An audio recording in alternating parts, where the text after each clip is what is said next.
Hi friends, இன்னைக்கு சூப்பரான kitchen tips தான் பார்க்க போகிறோம். எதை பற்றிய டிப்ஸ்னா, நம்ம வெங்காய போண்டாலாம் பண்ணோம்னாக்கா கொஞ்சமாக உருளைக்கிழங்கு போட்டு பண்ணணுங்க. ஒரு 4 வெங்காயம் போட்டேங்கன்னா 4, 5 வெங்காயம் போட்டிங்கன்னா 2 உருளைக்கிழங்கு சின்னதாக போடுங்க. போட்டு பண்ணிங்கன்னா சூப்பராக இருக்குங்க டேஸ்ட் வந்து. வெங்காயம் போட்டு பண்ணி பாருங்க. போண்டா பண்ணிங்கன்னா சூப்பர் டேஸ்ட்டில் கிடைக்கும். தீபாவளிக்கு இந்த மாதிரி ட்ரை பண்ணுங்கங்க. ஃபுல் வீடியோ அக்னி சமையலில் வரும் பாருங்க. இதுக்கு தேவையான வெங்காயம், பச்சை மிளகா, கருவேப்பிலை, மல்லித்தழை எல்லாம் கட் பண்ணி எடுத்தாச்சு. உருளைக்கிழங்கு வந்து நம்ம லாஸ்ட்டில் தான் துருவணுங்க. லாஸ்ட்டில் துருவணும். அதே மாதிரி டக்குன்னு புளிஞ்சு எடுத்துடணும். ஏன்னா ரொம்ப நேரம் வச்சுருந்தா நமக்கு கருத்து போகும். அதனால் உருளைக்கிழங்க இந்த மாதிரி பெரிய துருவல் வச்சு துருவிக்கங்க. இன்னும் வெங்காயம் பெருசாக இருக்கனால கொஞ்சம் உருளைக்கிழங்கும் பெருசாக போடணுங்க. போட்டால் தான் பார்க்கறதுக்கு நல்லாயிருக்கும். ஒன்று போல் வெந்து வரும்.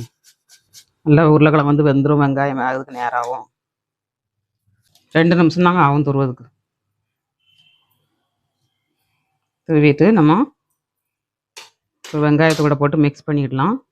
எடுத்துகிட்டு இது கூட தேவையான பொருள் போட்டுக்கிடலாம். தேவையான பொருள் வந்து ஃபஸ்ட்டு வெங்காயத்தை போட்டு நம்ம உப்பு போட்டு மிக்ஸ் பண்ணிடணுங்க. மிக்ஸ் பண்ணிங்கன்னா நமக்கு வந்து அதில் இருக்க தண்ணியெல்லாம் விட்டு வரும். அதுக்கப்புறம் தான் நம்ம கடலை மாவு போடணும். ஆனியன் போண்டாக்கு தகுந்தபடி உப்பு ஆட் பண்ணியாச்சு. இதை உருளைக்கிழங்கையும் வெங்காயத்தையும் நல்லா மசிச்சுக்கிடலாம். இந்த அளவுக்கு பிசைஞ்சுக்கிடணும். இந்த மாதிரி பிசைஞ்சு எடுத்துக்கோங்க. உருளைக்கிழங்கு கிடக்கதே நமக்கு தெரியல பாருங்கள். இப்போ வந்து 2 பச்சை மிளகாங்க. இப்போ காரத்துக்கு தகுந்தபடி போட்டுக்கோங்க. கொஞ்சம் வரமிளகாத்தூளும் போட போகிறேன். சின்ன குழந்தைகளாக இருந்தனைக்கே மிளகா ஸ்கிப் பண்ணிவிட்டு வரமிளகாத்தூள் போட்டுக்கோங்க. அதேமாதிரி அல்சர் இருக்கவங்களும் மிளகா எடுக்காதீங்கங்க. மிளகா வந்து சிலவங்களுக்கு வந்து ஒத்துக்கொள்ளாது. நெஞ்செல்லாம் எரிச்சல் கொடுக்கும். அதனால் மிளகா வந்து ஸ்கிப் பண்ணிடுங்க. இது கூட மற்ற பொருட்களும் ஆட் பண்ணிடலாம்.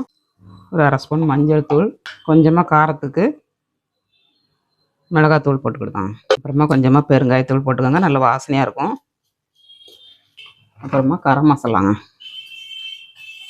இங்கே கலராக வேணும் அப்படின்னா ஃபுட் கலரும் ஆட் பண்ணிக்கோங்க. நான் ஃபுட் கலர் ஆட் பண்ணலை. நம்ம நல்லா மிக்ஸ் பண்ணிடலாம். வெந்துருச்சுங்க, நம்ம எடுத்துக்கலாம்.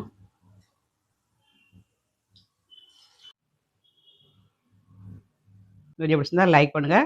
நாளைக்கு இன்னொரு டிப்ஸோடு பார்க்கலாம். பாய்.